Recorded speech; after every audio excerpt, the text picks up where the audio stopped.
आ जाओ दोस्तों, आपका स्वागत है एप्लाइड मटेरियल्स की सफलता की गाथा में। पहला चैप्टर, एक छोटा सा सपना, शुरुआत की कहानी। 1967 से 1970 तक। साल था 1967। कैलिफोर्निया के सनीवेल शहर में एक छोटे से गैरेज में तीन लोग बैठे थे। Michael Michael McKinley Michael McKinley, gym Morgan और उनके साथी। तीनों के पास बहुत पैसा नहीं था, लेकिन एक शेयर किया हुआ विश्वास था कि सेमीकंडक्टर इंडस्ट्री में कुछ बड़ा करने का मौका है। दोस्तों, उस समय इंटेल, फेयरचाइल्ड और टेक्सास इंस्ट्रूमेंट जैसे नाम धीरे धीरे इस सेमीकंडक्टर इंडस्ट्री में उभर रहे थे धीरे धीरे। पर चिप बनाने के लिए जरूरी मशीनें और उपकरण बहुत महंगे और सीमित थे। जो कंप्यूटर चिप आती है उसको बनाने के लिए जरूरी मशीनें और उपकरण जो चाहिए थे बहुत महंगे और लिमिटेड थे। तो माइकल मैकिनली ने सोचा, क्यों नहीं हम ऐसी मशीनें बनाए जो सस्ती हो, भरोसेमंद हो और हर कोई इस्तेमाल कर सके। वैसे यही से जन्म हुआ एप्लाइड मटेरियल्स का। नाम रखा गया एप्लाइड मटेरियल्स इनकॉर्पोरेटेड, यानी एप्लाइड मटेरियल्स इंक। 21 नवंबर 1967 को कंपनी की आधिकारिक तौर पर रजिस्टर की गई कंपनी को। पहले ऑफिस का पता था 2850 सेंटा टेरेसा रोड, सनीवेल शहर में 2850 सेंटा टेरेसा रोड पर ये ऑफिस का पता था। वहां पर एप्लाइड मटेरियल्स इंक की स्थापना 1967 में 21 नवंबर 1967 को की गई। अब पहले कर्मचारी सिर्फ 10-12 थे पहले जो शुरुआत में। और पहला प्रोडक्ट था केमिकल वेपर डिपोजिशन यानी सीवीडी सिस्टम, जो सिलिकॉन वेफर पर पतली फिल्में जमाने का, पतली जो फिल्में आती है उसको जमाने का काम करता था। शुरुआती साल संघर्ष के थे। कई बार लगा कि कंपनी बंद हो जाएगी, लेकिन तीन संस्थापकों ने हार नहीं मानी। वे खुद ग्राहकों के पास जाते, उनकी समस्याएं सुनते और उसी के हिसाब से मशीन बनाते। वे खुद संस्थापक जो थे, वे खुद ग्राहकों के पास जाते थे, उनकी समस्याएं क्या है वो भी सुनते थे और उसी के हिसाब से मशीनें बनाते थे। यही ग्राहक केंद्रित सोच जो थी एप्लाइड मटेरियल्स की, उस सोच ने बाद में कंपनी का सबसे बड़ा हथियार बनी। अब दूसरे चैप्टर में पहली बड़ी सफलता और मुश्किलें 1970 से 1980 तक। तो 1970 के दशक में सेमीकंडक्टर इंडस्ट्री तेजी से बढ़ रही थी। एप्लाइड मटेरियल्स ने अपना पहला बड़ा ब्रेक 1972 में पाया, जब इंटेल ने उनके सीवीडी उपकरण को अपनाया। इंटेल जैसी बड़ी कंपनी ने उनके सीवीडी यानी जो मैंने उसका नाम बताया है केमिकल वेपर डिपोजिशन सिस्टम उपकरण को अपनाया। इसके बाद टेक्सास इंस्ट्रूमेंट्स, नेशनल सेमीकंडक्टर और कई जापानी कंपनियां भी एप्लाइड मटेरियल्स की ग्राहक बनी। 1976 में कंपनी ने अपना पहला बड़ा कदम उठाया, प्रेसिजन 5000 सीरीज लॉन्च की। ये उस समय का ये क्या था, ये उस समय का सबसे बड़ा, सबसे एडवांस स्पटरिंग सिस्टम था। अब स्पटरिंग सिस्टम क्या होता है वो मैं आगे बताऊंगा, अगर उल्लेख किया होगा तो। इसी साल कंपनी पहली बार सार्वजनिक हुई नेस्डेक पर, लेकिन सफलता के साथ चुनौतियां भी आई। 1970 के अंत में सेमीकंडक्टर मार्केट में मंदी आई। कई ग्राहक ऑर्डर कैंसिल करने लगे, कई जो कस्टमर थे वो ऑर्डर कैंसिल करने लगे क्योंकि चुनौतियां थी, सेमीकंडक्टर मार्केट में मंदी थी। कर्मचारियों की सैलरी रोकनी पड़ी। एप्लाइड मटेरियल के जो कर्मचारी थे उनकी सैलरी रोकनी पड़ी। जिम मॉर्गन ने बाद में बताया था, हमारे पास सिर्फ 6 हफ्ते का कैश बचा था उस समय। लेकिन यही वह समय था जब कंपनी ने सीखा कि संकट में भी इनोवेशन बंद नहीं करना चाहिए, क्योंकि इनोवेशन बंद हो जाता है, नवाचार यानी नया बनाना, ये नया बनाना जो बंद हो जाता है उसके बाद कुछ नया नहीं होता है, बस वही स्थिर हो जाता है। इसलिए नवाचार कभी भी बंद नहीं करना चाहिए।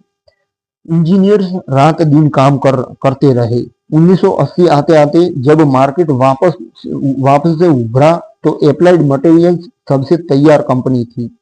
बाकी सब जो कंपटीशन में दूसरी कंपनियां होंगी तो वो भी तैयार ही नहीं होंगी कि आने वाला समय इस सेमीकंडक्टर बाजार में तेजी आएगी, तो वो उसके लिए तैयार नहीं थी। लेकिन ये जो अप्लाइड मटेरियल्स था, ये कंपनी सबसे तैयार थी कंपनी इस मार्केट में घुसने के लिए। उनके पास नेक्स्ट जनरेशन के नई पीढ़ी के उपकरण थे, क्योंकि उन्होंने नवाचार किया था जो बाकी सबसे बेहतर थे, क्योंकि उन्होंने मंदी में भी काम किया था। अब तीसरा चैप्टर है विश्व नेता बनने की राह 1980 से 1990 तक। तो 1990 के दशक में कंपनी ने तेजी से विस्तार किया। जिम मॉर्गन 1977 में सीईओ बने और उन्होंने अपनी कंपनी को एक नई दिशा दी।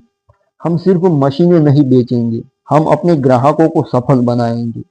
सिर्फ मशीनें नहीं, बल्कि हमारे मशीनों के माध्यम से हमारे कस्टमर को सफल बनाएंगे। ये सोच क्रांतिकारी थी दोस्तों, वाकई में क्रांतिकारी थी। 1984 में कंपनी ने एंडूरा प्लेटफॉर्म पेश किया, जो आज भी इंडस्ट्री में लीजेंड माना जाता है। ये पहला ऐसा सिस्टम था जिसमें कई प्रोसेस एक ही मशीन में हो सकते थे।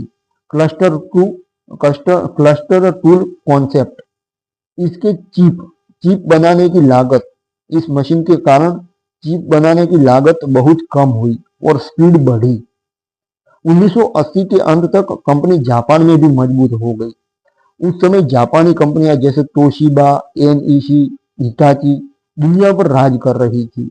लेकिन अप्लाइड मटेरियल्स ने टोक्यो में अपना ऑफिस खोला और वहां के इंजीनियर्स के साथ मिलकर काम करना शुरू किया। ये साहस भरा कदम था दोस्तों। जापानी कंपनियां पहले किसी अमेरिकी कंपनी पर भरोसा नहीं करती थी, लेकिन अप्लाइड मटेरियल्स ने धीरे धीरे उनका विश्वास जीता। 1900 ऐसा नहीं कि अब किसी अमेरिकी कंपनी पर भरोसा नहीं करते हैं तो फिर हमें भी वहां पर जाने का कोई मतलब नहीं बनता।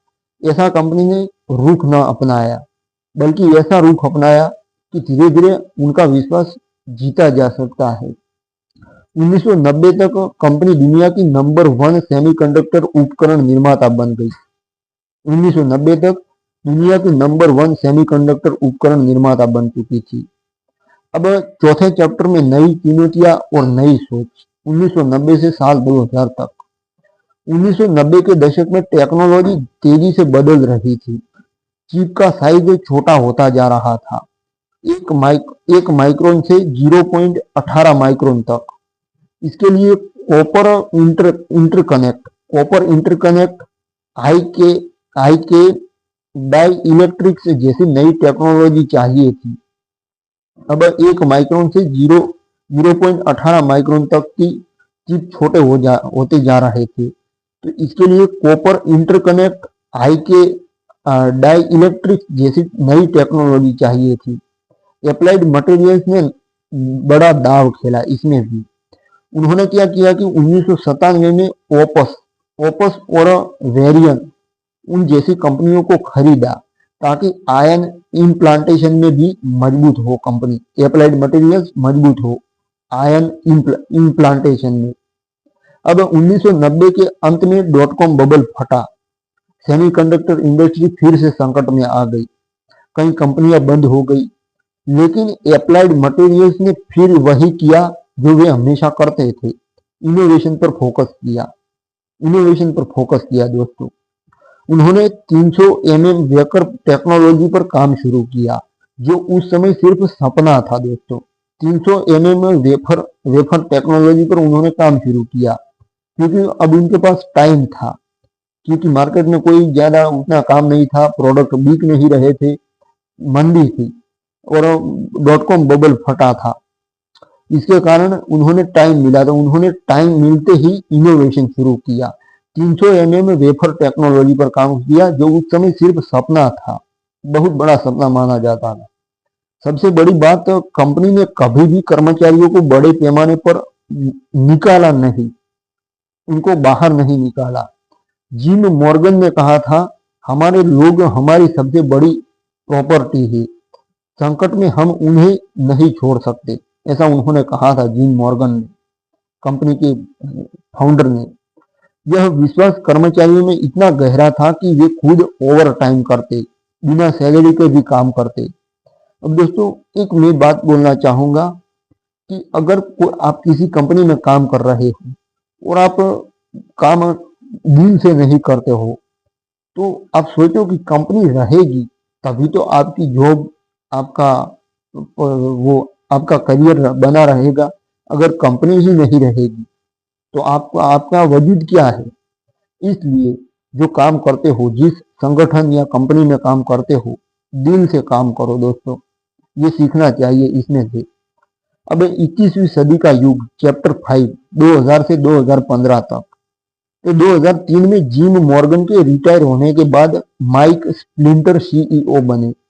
जिम मॉर्गन रिटायर हो गए और उसके बाद माइक स्प्लिंटर एप्लाइड मटेरियल्स के सीईओ बने। नई सदी में कंपनी ने कई बड़े कदम उठाए।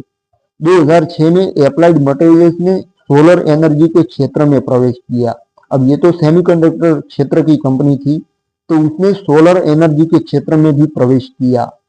कंपनी ने सनफेब नाम से दुनिया की सबसे बड़ी thin film solar panel production line पेश की।